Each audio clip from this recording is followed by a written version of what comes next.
Hello friend, मैं नीलू मौर्य अपने YouTube channel पे आप सभी दर्शकों का स्वागत करती हूँ। और मैं जा रही हूँ एक मस्त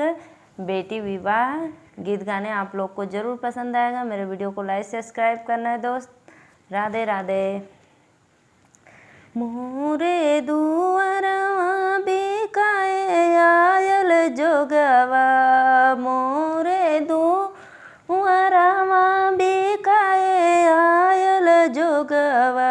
अरे जोगवा के मोलया न मोल रे लालनवा, अरे जोगवा के मोलया न मोल रे लालनवा, जोगवा के मोल सुनी धड़के ला कर जवा, जोगवा के मोल सुनी धड़के ला कर जवा,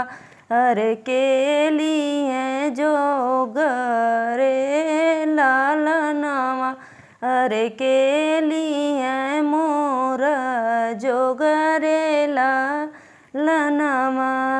खटिया बैठल मोरे पापा जी पूछे, मचिया बैठल मोरे पापा जी पूछे, अरे काहे बेटी मुँह लट काई रे लालनवा, अरे काहे बेटी मुँह लट काई रे लालनवा, मोरे दुआरवा पापा बिकाए आयल जोगवा, मोरे दुआरवा पापा बिकाए आयल जोगवा, अरे जोगवा के मोलया न मोल रे लालनवा, अरे जोगवा के मोलया न मोल रे लालनवा,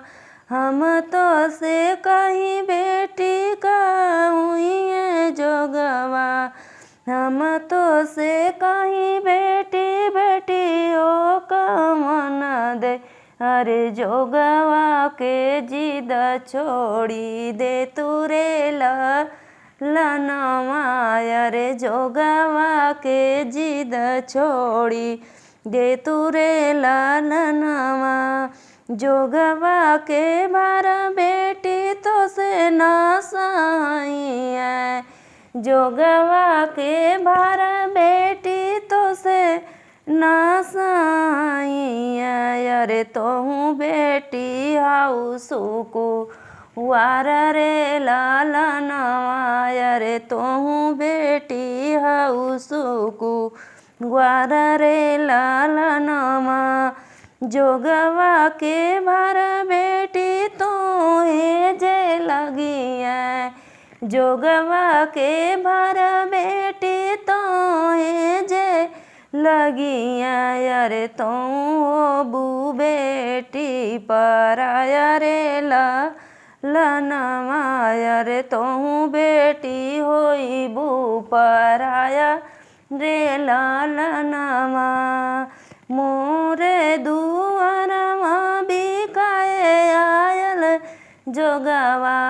मोरे दुआरवा बिकाए आयल जोगवा, अरे जोगवा के मोलया न मोल रे लालनवा, अरे जोगवा के मोल न मोल रे